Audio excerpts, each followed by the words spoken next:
One Question is brought to you by Turnkey Search, a top industry search firm since 1996.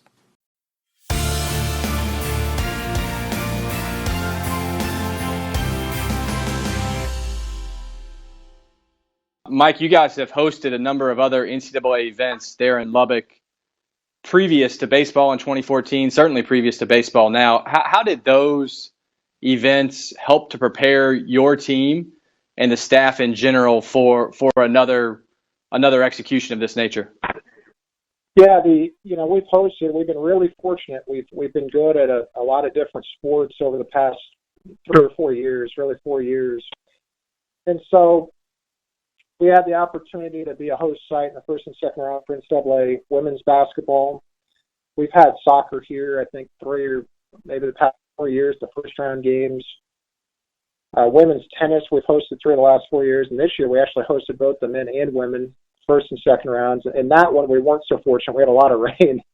It was a little bit more difficult. And then we hosted NCAA golf, a region last year in 2015 for our men. We're actually going to do that next year in 2017. And then we've hosted some Big 12 stuff. We've hosted Big 12 track. And those events really let our staff understand the magnitude, the manuals, the way things have to be done. So it does help. This isn't our first rodeo. We've been through it the past 4 years quite a few times. Our staff understands it. And so that really helps. How extensive of conversations have you guys had now or in the past about bringing in significantly more temporary bleachers for these types of events, or does your facility even allow for that? Yeah, it really doesn't allow for it. The way our grandstand is built, we don't have standing room at the top. We have suites up there in a club area.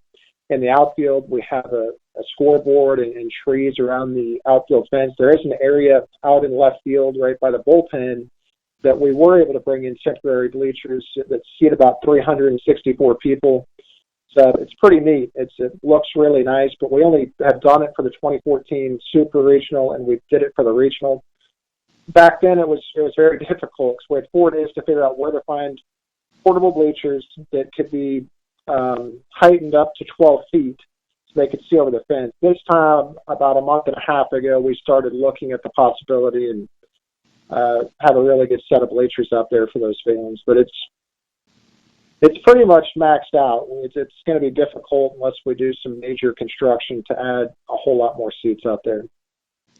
Is the execution of a super compared to a regional that much easier simply because less games, less teams, or is there, because of the heightened exposure, I guess the stress level or the attention to detail never really goes away, but is there a significant difference between the two serving as hosts? I think there's a little bit more stress on a regional. I think my counterparts would agree with that. Having 4 teams and trying to play 6 or 7 games in a 4-day time frame, especially this time of year in the South. Not that we're in the South, but we had talked about it previous. Just we've been really fortunate on the weather. And if the weather would not be good, it'd be much more stressful. In the Super Regional, you're just trying to play 1 game a day, and you've got 3 days to do it, to play your best of 3, or actually 4 days. So I think a regional's tougher, just more teams, more games. It's just a lot of work. So let's close with the question, and I kind of joined it with the very first one, which was unfair. Most difficult aspect of hosting an event of this nature would be what?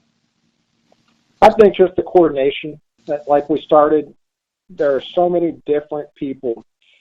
And the other part, it's different than a regular season game. You try to, the NCAA event, you want it to be unbiased.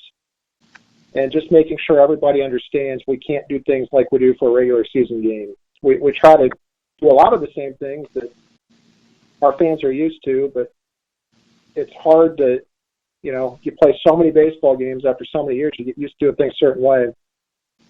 So just the way the music is played, the walk-up music, how the announcements are read, how the video board operates, advertising is a little bit different. So just coordinating, communicating those changes. And it's not overly difficult, but you just got to keep pounding it into people's head. It's different. Even the way we seat people, you have to have seating for 200 people for each school between first and third base dugouts. And to do that here, it cuts into our general admission seating. So getting people to understand that is difficult. But overall, we run a pretty good show, I think, for regular season. We try to extend that to the postseason. So, like I said, we're fortunate, veteran group of people that have embraced it and love to do it. And that's today's One Question, brought to you by Turnkey Search, a top industry search firm since 1996. One Question is designed to give D1 Ticker subscribers valuable insights on how executive leaders in college athletics think about key issues on their respective campuses, in their departments, or within their leagues and conferences. One Question is brought to you by Turnkey Search, a top industry search firm since 1996.